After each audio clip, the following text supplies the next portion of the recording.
కాకుండా ఇంకా కొనసాగించి డ్రాప్ అయిపోవాలి. అంటే సడన్గా డ్రాప్ అయిపోవాలి, నేల మీద పడిపోవాలి. అంటే దెబ్బ తగులుతుందా లేదా ఇవన్నీ ఆలోచించడం కాదు, అది ఏ విధంగా జరుగుతుందనే విషయాన్ని ఇప్పుడు మనం ఈ స్టాప్ టెక్నిక్స్ ఈ రెండు మనం చూద్దాం. ఇది సేమ్ టెక్నికే, స్టాప్ టెక్నిక్ మొట్టమొదటి నేను చెప్పుకున్నది సేమ్ టెక్నికే, కానీ డైమెన్షన్ వేరుంటుంది. కోరిక ఉద్భవించింది అంటే నిన్న కోపం మీద కానీ తుమ్ము మీద కానీ అలాంటి వాటి మీద చెప్పుకున్నాం మనం, ద్వేషం మీద కానీ అలా ఏ విధంగా అనే దాని మీద 2 రోజుల నుంచి చెప్పుకుంటూ వచ్చాం. ఇప్పుడు ఈరోజు ఏంటంటే కోరిక దాన్ని సడన్గా డ్రాప్ చేయాలి. ఇప్పుడు ఈ కోరిక పరంగా చూస్తే కోరిక అనేది సెక్సువల్ శృంగారపరమైన కోరిక కావచ్చు, ప్రేమ కావచ్చు, తినాలనేటువంటి కోరిక ఏదైనా కానీ, డిజైర్ ఫర్ ఫుడ్. ఎందుకంటే కోరిక అలా ఉంటాయి, ఆకలితో పుట్టేది కాదు డిజైర్, కోరిక. యూ ఫీల్ ఏ డిజైర్, దాన్ని కన్సల్ట్ చేయండి. ఆలోచించవద్దు, దానికి వ్యతిరేకంగా ఆలోచించవద్దు. ఆలోచిస్తే ఈ టెక్నిక్ పనిచేయదు. దాన్ని గమనించండి ఏమిటిది అని. ఉదాహరణకి సెక్సువల్ డిజైర్ మనసులో పుడుతుంది, వెంటనే మనసు వ్యాఖ్యానం మొదలెడుతుంది, ఇది బ్యాడ్ అని. దాన్ని లెక్కలోకి తీసుకోవద్దు. అంటే సెక్స్ అనే పరంగా చూస్తే అది చెడు అనేటువంటి బోధ మనకి చేయబడింది, దాన్ని తీసుకోవద్దు. మన శాస్త్రాలు ఉదాహరణ చెప్తూ ఉంటాయి, అలా అని ఇలా అని గతం చెప్తూ ఉంటుంది. గతంలో చెప్పిన ఋషులు, టీచర్లు వాళ్ళందరూ గుర్తుకొస్తూ ఉంటారు. సో ఆ కోరిక నియంత్రణ నువ్వు తీసుకోలేవు, ఇంకా వేరే తీసుకుందాంలే అన్నట్టు. So you are considering many things. చాలా విషయాలు, కండిషనింగ్స్ ఉంటాయి, మన పెంపకం ఉంటుంది, మన ఎడ్యుకేషన్ ఉంటుంది, మన నాగరికత, సివిలైజేషన్, మన సంప్రదాయము, ఇవన్నీ కూడా వాటిని ఏమీ పట్టించుకోవద్దు. అది డిజైర్ కింద కాదు, సింపుల్ డిజైర్ వచ్చింది అంతే. మనసుని అక్కడికి తీసుకురావద్దు, గతాన్ని తీసుకురావద్దు, మన చదువుని తీసుకురావద్దు, మన పెంపకాన్ని, పరిస్థితులను తీసుకురావద్దు, విలువలను తీసుకురావద్దు. ఒక కోరిక వచ్చింది, దాన్ని చూడు ఏంటిది అని పరిశీలించు. అయితే మనస్సు అక్కడ, if your mind could be washed completely, all has been given to you by the society మన మైండ్ వాష్ చేసి ఉంటుంది. దాన్ని పేరెంట్స్ చెప్పుంటారు, ఎడ్యుకేషను, కల్చరు మళ్ళీ రిపీట్ చేస్తున్నారు ఆయన. ఆ మనసు అంతా కూడా వాష్ చేసేస్తుంది, వాటన్నిటితో పని లేదు. కోరిక వచ్చింది, లోపల పుట్టింది. ఇది ఫిజికల్ వ్యవహారం, మైండ్ సైకాలజికల్ వ్యవహారం కా. సొసైటీ ఇచ్చింది. Dzire is not given by the society. Physical అర్జీ అంటే భౌతికమైన అవసరము పుట్టింది, అంతేగాని అది ఎవడో ఇచ్చింది, ఎవరో చెప్పింది, అట్లా ఇట్లా ఏమీ లేదు, అది ఫిజికల్గా వచ్చింది. సో జస్ట్ ఇంకొక ఉదాహరణ చెప్తున్నాను. ఎగ్జాంపుల్ ఏంటంటే, పిల్లవాడు పుట్టాడు, వాడికి ఏ భాష ఉంది? ఏ భాష లేదు. అక్కడ పుట్టుతోనే వాడు భాష ఏం మాట్లాడు, వాడు లాంగ్వేజ్ లేకుండా, భాష లేకుండానే వాడు పుడతాడు. లాంగ్వేజ్ అనేది ఎక్కడ వచ్చింది? అది సంఘము, ఆ సంఘం మనకి నేర్పించింది. ఆ మూమెంట్ వచ్చిన తర్వాత అలాగే రైట్ మూమెంట్ వచ్చినప్పుడు పిల్లవాడికి ఏమవుతుంది? సెక్సువల్ డిజైర్ వస్తుంది. అది సంఘం నేర్పించింది కాదు, అది శారీరకమైనటువంటి అవసరం. ఆ శారీరకంలో ఇన్బిల్ట్ ఉండింది. అది రైట్ మెచ్యూర్ మూమెంట్ వచ్చినప్పుడు అది డిజైర్ వస్తుంది. అది సంఘానికి సంబంధం లేదు, బయాలజీకి సంబంధించింది. అది మన ఈ కణములోనూ అది నిర్మితమైంది. ఓకే, ఇంకేమంటారు? మనం ఎలా పుట్టాము?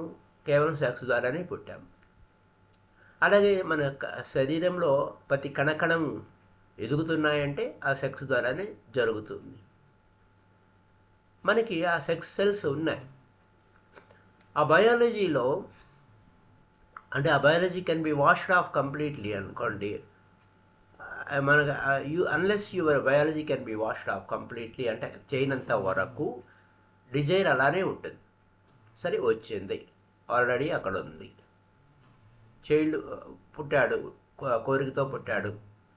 Child is a by product of sexual meeting. అంటే ఆ యొక్క శృంగారంలో పాల్గొంటేనే బిడ్డలు పుడతారు. ఆ సెక్స్ ద్వారా వచ్చాడు. బాడీ అంతా కూడా బిల్టప్ విత్ సెక్స్ సెల్స్తో నిర్మితమైంది. కోరిక ఉంది, టైం వచ్చింది. అది టైం వచ్చి శరీరాన్ని తాకే ముందే డిజైర్ వచ్చేది అప్పుడే. ఆ కోరికను చూడండి, ఉంది, డిజైర్ ఉంది. సెక్స్ గురించి గుడ్డు బ్యాడ్ చెప్పారు, ఇవన్నీ వద్దు. ఆ చెప్పినవన్నీ పక్కన పెట్టి అసలు ఏంటి సెక్స్ అనేది, నరకము స్వర్గము ఇవన్నీ ఏమి వద్దు. ఆ భాష ఏమి వద్దు. దానికి అనుకూలంగా అవద్దు, ప్రతికూలంగా అవద్దు. ఎస్ అనొద్దు, నో అనొద్దు. ఎస్ నో అన్నీ కూడా మళ్ళీ ఇవి కూడా మనకి చెప్పినటువంటి బోధలే, అవన్నీ వద్దు. ఆ ఓల్డ్ ట్రెడిషన్స్ లేకపోతే ఆ సంప్రదాయాలు, ఆ పాత మతాలు ఇవన్నీ చెప్పాయి. క్రిస్టియానిటీ పర్టికులర్గా ఎగనిస్ట్గా సెక్స్కి ఎగనిస్ట్గా చెప్తూ ఉంటుంది. మళ్ళీ ఇంకా దానికి ఆపోజిట్ మూమెంట్ కూడా ఉంది పాశ్చాత్య దేశాల్లో. సో గుడ్ బ్యాడ్ లేకపోతే మరొకటి సెక్స్ గుడ్డు చాలా ఎంతో ఇదిగా ఉంటుంది అలా అంటే వరల్డ్ ఒకటి తయారైంది. ఇవన్నీ టీచింగ్సే, వాటన్నిటి జోలికి పోవద్దు, వాటేం పట్టించుకోవద్దు. అసలు ఏమిటిది అది చూడండి. ఆ డిజైర్ ఏమిటి? అది ప్యూరిటీగా ఉంది, ఫ్యాక్ట్, అది వాస్తవం.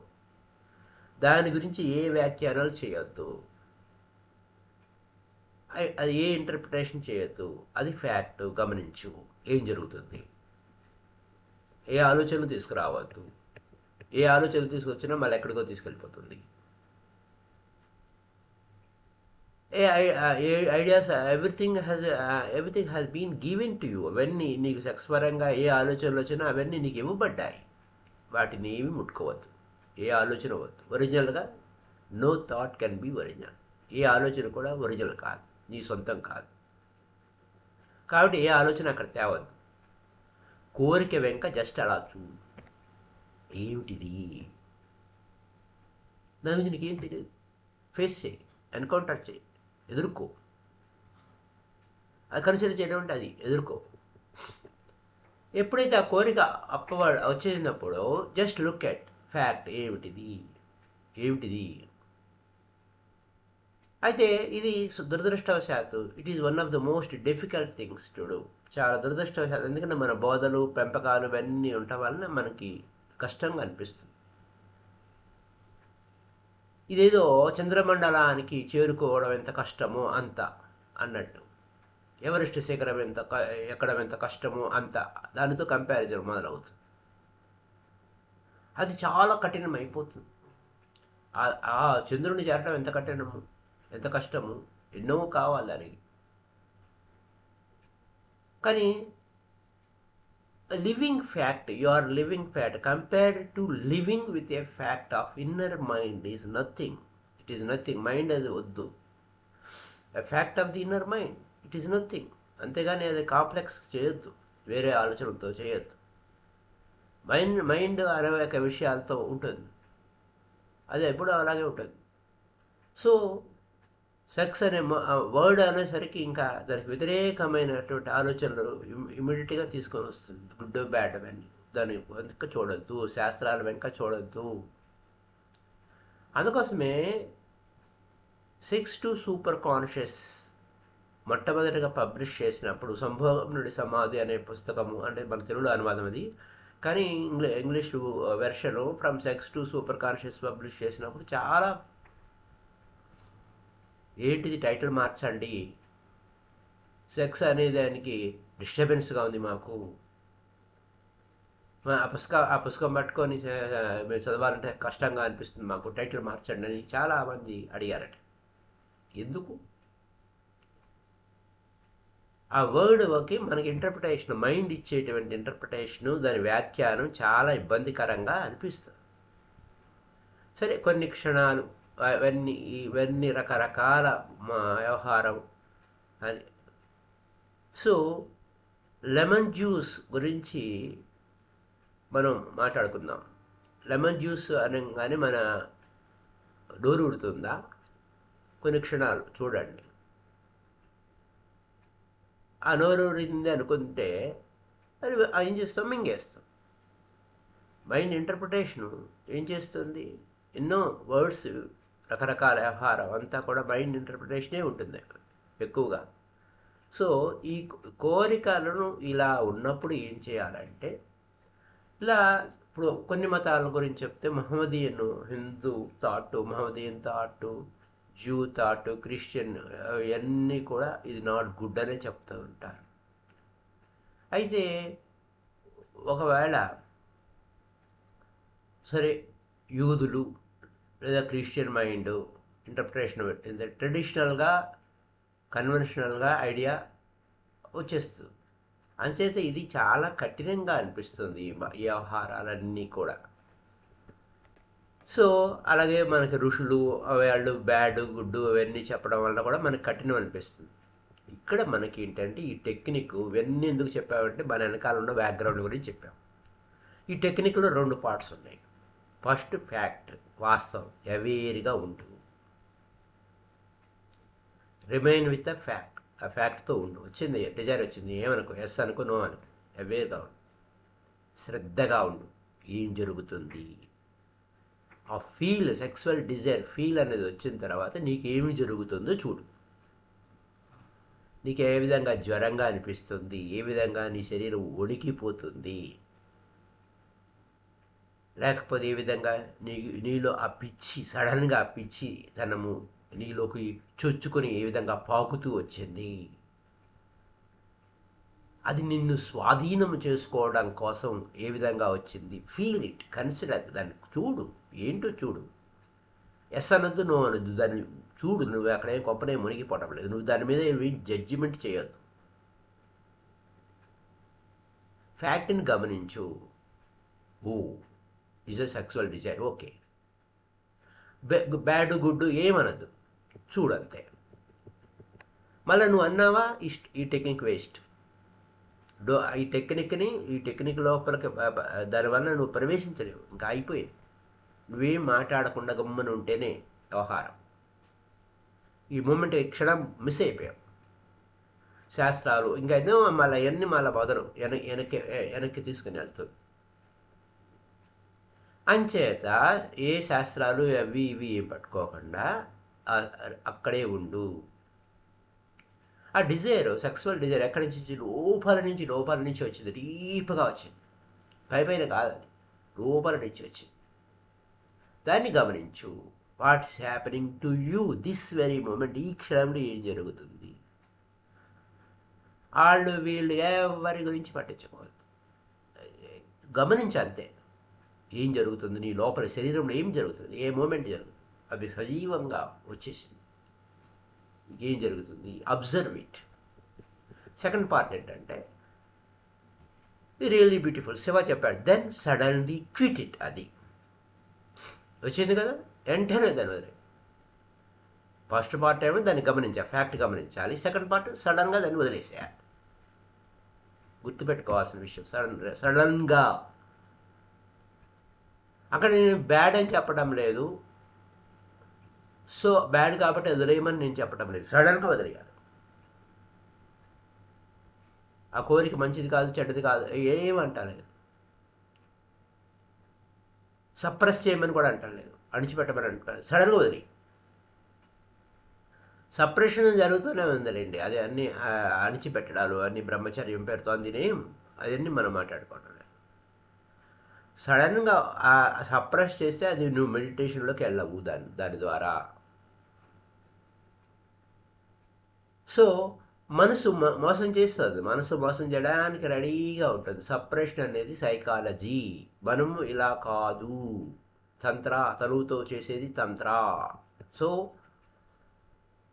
సో ఇక్కడ ఏమవుతుంది, సైకాలజికల్ డిసీజెస్ ఇవన్నీ బై ప్రొడక్ట్స్ అన్ని రకరకాలుగా వస్తుంది. సూత్రం ఏం చెప్తుంది, సడన్గా వదిలిపెట్టావయ్యా అంటుంది అంతే. సడన్గా దానితో నీ మనసుతో ఏమి పెట్టుకోవద్దు. చూడు, ఫ్యాక్ట్ చూడు, గమనించు, నీలో ఏమేమి మార్పులు జరుగుతున్నాయో గమనించు, సడన్గా క్విట్ అంతే. అక్కడ మనకి వ్యవహారం ఎలా ఉంటుందంటే, ఏం చెయ్యాలి, డిజైర్ వచ్చింది, కన్సల్ట్ చేయి. అదేం కష్టం కాదు. సెకండ్ పార్ట్ నువ్వు ఫస్ట్ దాన్ని జాగ్రత్తగా, కష్టమేం కాదు, సెకండ్ పార్ట్కి వెళ్ళొచ్చు ఈజీగా. నువ్వు కన్సల్ట్ చేయలేదు, మనసు వెంక చూసావు, మైండ్ ఇంకా థింకింగ్ మొదలెడుతుంది. దాని మనస్సు మాయాజాలంలో పడకుండా ఇమ్మీడియట్గా ఫ్యాక్ట్ గమనించి యు ఆర్ జస్ట్ ఫ్యాక్ట్ గమనించిన తర్వాత సడన్గా డ్రాప్ చేయి. You can quit the desire. Like ఇవన్నీ ఇంకా మనసు చెప్పే మాయాజాలం ఇంకా పుంఖానుపుంఖాలుగా వస్తూనే ఉంటుంది. ఎలా క్విట్ చేయాలండి అని. ఇది ఒక వస్తువు తీసుకున్నావు, ఈజీ. ఆ వస్తువు తీసుకున్న తర్వాత పక్కన పడేయటం ఎంత ఈజీ. పేపర్ తీసుకున్నావు చేతుల్లో, జార విడిచావు, అంతే, సింపుల్. అలాగే కోరిక కూడా అంతే. ఆ పేపర్ని దాన్ని అట్లా చేసి ఏం చేయడం లేదు, జస్ట్ అలా డ్రాప్ చేసావు. ఏదైనా ఒక వస్తువు తీసుకున్నావు, కింద పడేసావు, అయిపోయాయి. అలాగే కోరిక కూడా. ఇవి అనేక అద్భుతాలు మనకి మన జీవితంలో మనం గమనిస్తున్నప్పుడు ఒకవేళ అనుభవాలు కూడా రావచ్చు. కేవలం సెక్స్ అనే కాదు, ఏదైనా సరే ఒక డిజైర్ వచ్చినప్పుడు ఆ డిజైర్ని మళ్ళా మనం దానిలోకి వెళ్ళి అబ్జర్వ్ చేసి, అంటే గుడ్ బ్యాడ్ అనుకునే దగ్గర వదిలిపెట్టేసే వ్యవహారాలు కాదు, ఇలా కూడా ఉంటాయి. So no against or no for. దానికి సెక్స్కి వ్యతిరేకంగా వద్దు, దానికి అనుకూలంగా వద్దు. అబ్జర్వ్ చేయి, నీ బాడీలో వచ్చే మార్పులను గమనించు, చూడు, ఆ అగ్ని చూడు, మొత్తం కాన్సన్ట్రేషన్, ఆ అగ్నిని గమనించు, కాన్సన్ట్రేషన్ చేయి. మొత్తం టోటల్గా ఆ అగ్ని ఏ విధంగా పైకి వచ్చేస్తుందో చూడు. సో ఆ సెక్స్ సెంటరే కాకుండా మొత్తం స్ప్రెడ్ అవుతున్న వైనాన్ని చూడు. మొత్తం శరీరంలో కణకణం ఏ విధంగా వణికిపోతుందో చూడు. వెంటనే దానితో విడిచిపెట్టు, అంటే ఫైట్ చేయొద్దు. Quit, simply say quit it. ఏం జరుగుతుంది? ఒక సెపరేషన్ జరుగుతుంది. Your body, your fascinate body, your body filled with sex desire. Body వేరు, ఫ్యాసినేషన్ వేరు, వ్యామోహం వేరు. అవి రెండు శరీరాలు రెండుగా విడిపోతాయి. 2 పోల్స్ అన్నమాట. అక్కడ బాడీ ఉంది, ఆ బాడీ ప్రేరణ ఏమైంది? ఆ ఫ్యాసినేషన్, ఆ సెక్స్ పరమైన వ్యామోహం విజృంభించి. సెంటర్ సైలెంట్గా ఉంది, అబ్జర్వ్ చేయి, ఫైటింగ్ చేయొద్దు. Just a separation. రిమెంబర్, నువ్వు ఆ శరీరం కాదు. You are not separate. Fight చేసావా, నువ్వు సెపరేట్గా ఉండవు. When you are fighting, you are one with the object. ఇంకా వస్తువుని తీసుకున్నట్టు నువ్వు వద్దు, క్విట్ చేయాలి. When you are fighting, you are one with the object. ఏదో దాన్ని పట్టుకున్నావు, క్విట్ చేయి దాంతో. ఎందుకంటే వ్యతిరేకించే కొద్దీ అది డామినేషన్ చేస్తుంది. వ్యతిరేకించొద్దు, ఎస్ అనొద్దు, నో అనొద్దు. Just quit it. నువ్వు సపరేటు. అది ఏదో ఇసిరేసావు అంతే. ఇలాంటి విషయాల్లో అంటే ఒక చైన్ స్మోకర్ గురించి ఆయన చెప్తూ ఉన్నారు. చైన్ స్మోకర్ గురించి చెప్తున్నప్పుడు చాలా చిన్ననాటి స్నేహితుడు ఆయన. అతను ఎన్నోసార్లు ట్రై చేశాడు, వదలలేదు. అప్పుడు ఏమైంది, ప్రతిరోజు నేను సిగరెట్ తాగకూడదు అని నిర్ణయించుకుంటాడు, మళ్ళీ బ్రేక్ చేస్తూ ఉంటాడు. ఇలా జరుగుతూనే ఉంటుంది. అప్పుడు ఒకరోజు ఏమైంది, ఎన్నిసార్లు 7 days ఈ యొక్క చేయమని do not be against smoking నువ్వు ఒక చెప్పారనమాట ఓషా గారు. నువ్వు పొగ తాగడం మంచిది కాదు అని విషయాలు నువ్వు దానికి వ్యతిరేకంగా ఆలోచించకుండా స్మోక్ చేయి, కానీ ఇరుకుతో చెయ్యి, 7 రోజులు చెయ్యి, దానికి వ్యతిరేకంగా ఉండద్దు, కానీ అవేర్నెస్లో చెయ్యి. ఏం చెప్తున్నావు? నేను చాలాసార్లు చేశాను, చాలా ప్రయత్నాలు చేశాను, వదిలేద్దామని కుదరలేదు, నువ్వు 7 రోజులు చెప్తే అవుతుందా అని. లేదు, నేను చెప్పినట్టు చెయ్యి. నాకు దాన్ని వ్యతిరేకిస్తూ నువ్వు ఫెయిల్ అవుతున్నావు. నువ్వు దానితో స్నేహంగా ఉండు, 7 రోజులు చేయి. అప్పుడు నేను వదిలిపెట్టేయగలనా అన్నాడు. నువ్వు చేసి చూడవయ్యా అని. నువ్వు చేసి చూడు 7 days. అయితే దానికి వ్యతిరేకంగా కాకుండా దాన్ని చూసా, ఫేస్ చేశాను. ఫేస్ చెయ్యి.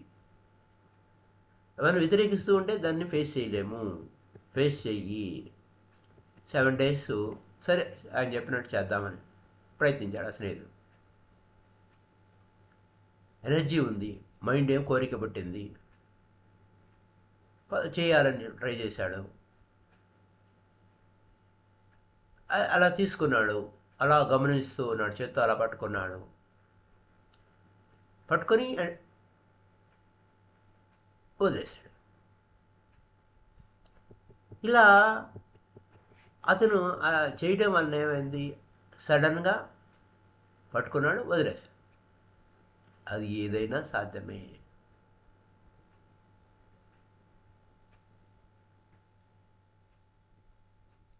అది అక్కడున్న కీ పాయింట్. అట్లా మనం చేసుకోవచ్చు. ఇంకొక ఇప్పుడు మనం అనుకున్న రెండో technique, roam about until exhausted and then dropping to the ground. In this dropping be whole, అంటే టోటల్గా ఉండాలి, ఇది పార్షియల్గా అమ్మో అనేది కాదు. సేమ్ టెక్నికే రకరకాలుగా ఉంది. డ్రాప్ చేయటం అంటే తిరుగు తిరుగు తిరుగు తిరుగు, ఎట్లా గుండ్రంగా తిరుగు, సర్కిల్గా తిరుగు, లేదా జంప్ చేయి, డ్యాన్స్ చేయి, పరిగెట్టు, ఎంతవరకు అలసిపోయేంతవరకు. ఒక సింగిల్ స్టెప్ వేస్తే పడిపోతానేమో, ఇంకా నా వల్ల కాదు, అయిపోయింది అనేంతవరకు తిరుగుతూనే ఉండాలి, డ్యాన్స్ చేస్తూనే ఉండాలి, పరిగెడుతూనే ఉండాలి, జంప్ చేస్తూనే ఉండాలి, అలాగే సర్కిల్గా గుండ్రంగా తిరుగుతూనే ఉండాలి. మైండ్ ఏం చేస్తుంది, అమ్మో అయిపోయారు, నేను అలసిపోయానంట, దాని మాట వినద్దు. పరిగెట్టు, డ్యాన్స్ చేయి, జంపింగ్ చేయి, go on go on go on. దాని మీద ఇంకా వేరే దాని మీద మైండ్ ఎన్నో చెప్పేస్తుంది, అయిపోయింది, నా వల్ల కాదు, అయిపోయింది, ఆపేయి ఆపేయి అంటుంది. అయినా కానీ కంటిన్యూ. అసలు ఆలోచించదు. ఆలోచిస్తే మళ్ళీ ఈ టెక్నిక్ పనిచేయదు. ఫీల్ అవ్వు, మొత్తం మొత్తం బాడీ అంతా అలసిపోయేది, ఒక్క స్టెప్ కూడా వేయలేనటువంటి పరిస్థితి, అసాధ్యమనేది. అయినా కానీ అలాంటి స్థితిలో మూవ్ అయితే పడిపోతానేమో అని సిగ్నల్ వస్తుంది, అయినా కానీ వదలదు. You are falling down, now you cannot move. అప్పుడు బాడీ, శరీరం అంతా హెవీ అయిపోతుంది, కంప్లీట్గా ఎగ్జాస్ట్ అయిపోయింది. అప్పుడేం చేయాలి, గ్రౌండ్ మీద పడిపోవాలి, డ్రాపింగ్, మొత్తం శరీరం అంతా డ్రాప్. అంతే, గుర్తుపెట్టుకోండి. బీ సో ఎగ్జాస్టెడ్, ఎంత ఎగ్జాస్ట్ అయిపోవాలో అంత ఎగ్జాస్ట్ అయిపోవాలి.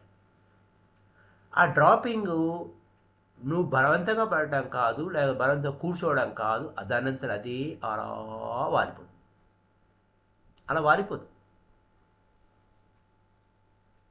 అక్కడ డ్రాపింగ్ అనేది కరెక్ట్గా పాయింట్లోకి వెళ్ళిపోయినప్పుడు బాడీ ఆటోమేటిక్గా అలా వాలిపోతుంది. ఇంక నీ ఎఫర్ట్ ఉండదు, వ్యతిరేకత ఉండదు, ఏం లేదు, ఆపడం ఏమి ఉండదు. మొత్తం పర్ఫెక్ట్గా మొత్తం టోటల్గా పడిపోతుంది. ఏమిటి దీని మీనింగ్ ఏమిటి? మనసు చెప్పినట్టే వ్యవహారం చేయొద్దు. First point. ప్లాన్ చేయొద్దు, కూర్చోవద్దు, పడుకోవద్దు, లేదా do not try to lie down, అలా పడుకుంటానులే అలసిపోయాను అని అలాంటిది వద్దు. అలా డ్రాప్ అయ్యేదేంటో అట్లా వాలిపోవడం అనేది మొత్తం బాడీ అంతటా బాడీని అలా వాలిపోతుంది నీ ప్రమేయం లేకుండా. Dropping time. ఇక్కడ 2 పార్ట్స్ ఉన్నాయి. You who is dropping it and body which has been drop. అదే నువ్వు డ్రాప్ చేస్తున్నావో బాడీ తనంతట డ్రాప్ అవుతుంది. Then you are not world. అక్కడ 2గా విడిపోతే లేదు, నువ్వేం చేయటం లేదు, నీ స్థితి దాటిపోయింది, నీ కంట్రోల్ ఏమి లేదు, డివిజన్ లేదు. డివిజన్ లేకుండా మొత్తం హోల్ బాడీ అంతా డ్రాప్ అయిపోవాలి. ఇది గుర్తుపెట్టుకోండి. డ్రాప్, డు నాట్ అరేంజ్ చేయొద్దు. పడిపోయి చచ్చిపోతానేమో అన్నట్టు ఏమొద్దు. డ్రాపింగ్ బి ఓల్, పర్ఫెక్ట్గా పూర్తిగా పరిపూర్ణంగా ఉండాలి. ఫస్ట్ టైం నువ్వు మొత్తం ఓల్డ్నెస్ అంతా పరిపూర్ణంగా అలా వాలిపోయినప్పుడు అక్కడ you feel for the first time your centre, నీ కేంద్రంలో నువ్వు దొరుకుతావు. డివిజన్ ఉండదు. ఏకమేవా ద్వితీయం అన్నట్టు ఆ ఏకత్వం అనేది సాధిస్తావు. అలా జరుగుతుందండి. ఎందుకంటే శరీరానికి 3 లేయర్స్ ఉన్నాయి. అక్కడ 3 లేయర్స్ ఆఫ్ ఎనర్జీ. ఒక లేయర్ ఏం చేసి డే టు డే అఫైర్స్ చూస్తుంది. ఒక layer day to day affairs రోజంతా పనులు చేసుకుని అలసిపోతుంది. అది రొటీన్గా చేసే వర్క్ చేస్తుంది. 2వ లేయరు ఎమర్జెన్సీ లేయర్ ఉంటుంది. ఆ ఫస్ట్ లేయర్ కన్నా డీపర్ లేయర్ అనమాట ఎమర్జెన్సీ లేయర్. ఎమర్జెన్సీ వచ్చినప్పుడు అది ఉపయోగపడుతుంది. 3rd layer cosmic energy. అది అవధులు లేని ఎనర్జీ. ఆ కాస్మిక్ ఎనర్జీ ఏంటి? Infinite energy. అవధులు లేవు ఆ ఎనర్జీ ఉంది. ఎందుకంటే కాస్మిక్ బాడీ ఇస్ దేర్. మొట్టమొదటిదా డే టు డే లైఫ్లోనూ అలసిపోవడం ఉంది. రన్ చేయంట, you will take 3 or 4 rounds and you will say I'm feeling tired అంటావు. రన్ చేయండి అంటే 3 రౌండ్లు వేస్తావు, అలసిపోయారంట. నిజంగా you are not feel tired. నువ్వు కాదు అలసిపోయింది. ఫస్ట్ లేయర్ ఎగ్జాస్ట్ అయిపోయింది. First layer of energy exhaust అయిపోయింది. So in the morning it will not be so easily exhaust. Morning ఉదయం లేవంగానే అది తొందరగా ఎగ్జాస్ట్ కాదు. సాయంత్రం అయ్యేసరికి చాలా ఈజీగా అది ఎగ్జాస్ట్ అయిపోతుంది, అలసిపోతుంది. దానికి మళ్ళా ఫస్ట్ లేయరు కావాలంటే దానికి రిపేర్స్ చేయాలి, నిద్రపోవాలి, డీప్ స్లీప్లోకి వెళ్ళాలి. అప్పుడు అది వస్తుంది. ఎక్కడి నుంచి వస్తుందా దానికి energy? Cosmic reservoir, infinite reservoir కదా కాస్మిక్ ఎనర్జీ, అబండెంట్గా ఉంది. అక్కడ అవధులు లేవు, ఇన్ఫినిట్ రిజర్వాయర్ నుంచి వస్తుంది. ఫస్ట్ లేయర్కి కావాల్సిన ఎనర్జీ మళ్ళీ పుంజుకుంటాం. సో ఇప్పుడు ఏం చెప్తున్నా, ఐఎమ్ ఫీలింగ్ స్లీపీ, నాకు నిద్ర వస్తుంది, నేను రన్ చేయలేను అన్నా. అప్పుడు someone comes and says your house is on fire అన్నా. అలసిపోయాను, నేను రెస్ట్ తీసుకోవాలి అనుకున్నప్పుడు ఇల్లు తగలబడిపోతుంది రోయ్ అన్నప్పుడు ఏమవుతుంది? ఆ నిద్ర గద్ర అంతా ఎగిరిపోతుంది, పరిగెడతాం. అక్కడ అలసట లేదు, ఇంకా పరుగు. ఏమైంది పరిగెడతాం. ఎందుకంటే అక్కడ నువ్వు పరిగెట్టడానికి అప్పుడు దాకా అలసిపోయాను, నా వల్ల కాదు అన్నవాడికి ఎనర్జీ ఎక్కడి నుంచి వచ్చింది? ఎమర్జెన్సీ లేయర్ నుంచి వచ్చింది, సెకండ్ లేయర్ నుంచి వచ్చింది.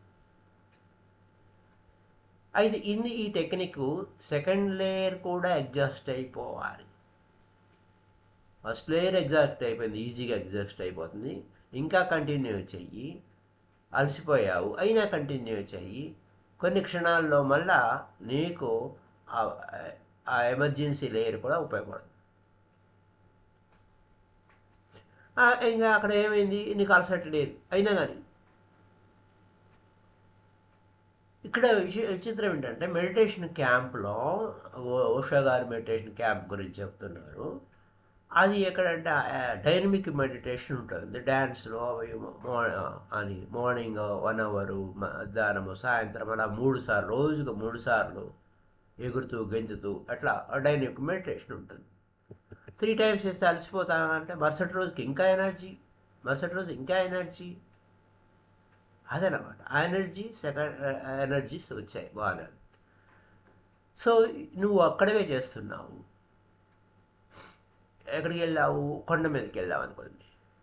కొండ మీదకి వెళ్ళిపోయే లోపల అలసిపోయావు. కొండ ఎక్కావు కదా, పెద్ద కొండ ఎక్కావు, అలసిపోయావు. ఫస్ట్ లేయర్ ఫినిష్ అయింది. నేను అలసిపోయానంట. అది కొండ ఎక్కడం ఓకే.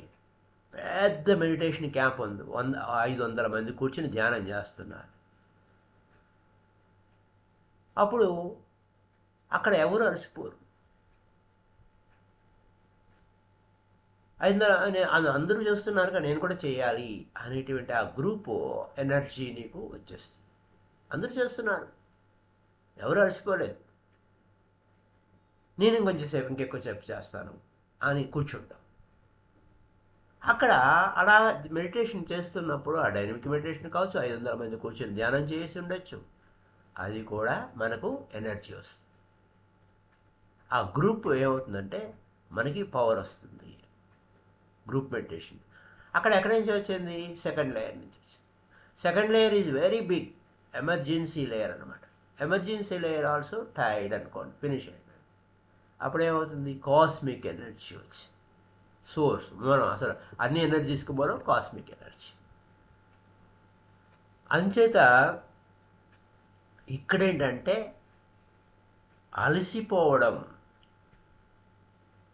అలసిపోయాను అనేటువంటి స్టేటస్కి తీసుకెళ్ళినప్పుడు నా వల్ల కాదు అనేటువంటి స్టేటస్కి తీసుకెళ్ళాలి. ఫస్ట్ మూమెంట్ వెళ్ళిపోయింది,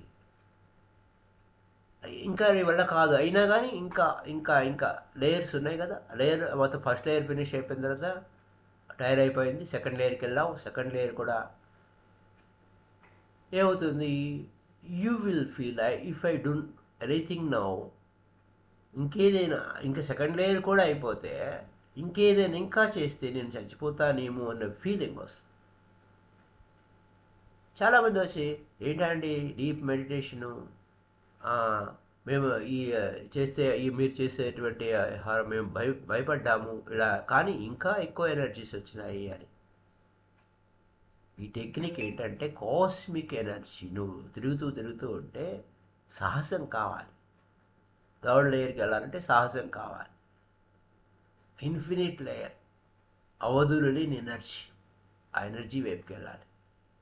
అప్పుడు ఏమవుతుంది?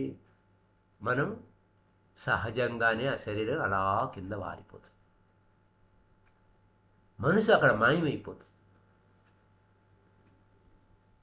అప్పుడు నీలో ఉన్న ఉనికి అక్కడ డివిజన్ ఏమి ఉండదు, అన్డివైడెడ్, ఇన్విజిబుల్. ఫస్ట్ టైం ఆ యొక్క నీ యొక్క స్వస్వరూపంతో నువ్వు అనుసంధానం అవుతావు. నీ యొక్క ఇండివిజిబిలిటీ అంటే అక్కడ దాన్ని విడగొట్టలేనటువంటి స్థితి. మనసు విడిపోతుంది, మనసు కాదు, నీలో ఉన్నటువంటి అసలైన ఉనికి నీ స్వస్వరూపంతో అనుసంధానం అవుతాం. Thank you for this day. రేపు మనం చెప్పుకోబోయే అంశాలు మళ్ళీ క్వశ్చన్ అండ్ ఆన్సర్స్, ఇప్పటివరకు చెప్పుకున్న విషయాలు, ఆ ఫ్యాక్ట్స్తో రిమైన్గా ఉండమంటున్నారు, ఫ్యాక్ట్స్ని చూడమంటున్నారు. ఏమిటి దాని కథ ఏమిటి అనే పాయింట్ మీద క్వశ్చన్స్ ఉంటాయి. ఆ క్వశ్చన్స్ రేపటి ఎపిసోడ్లో తెలుసుకుందాం. So that's all for this day. Thank you very much. If anybody new, kindly like this video and subscribe. అందరూ లైక్ చేయండి, అందరూ పాత వాళ్ళందరూ లైక్ చేయండి, షేర్ చేయండి. Thank you. Bye. Happy day to you all.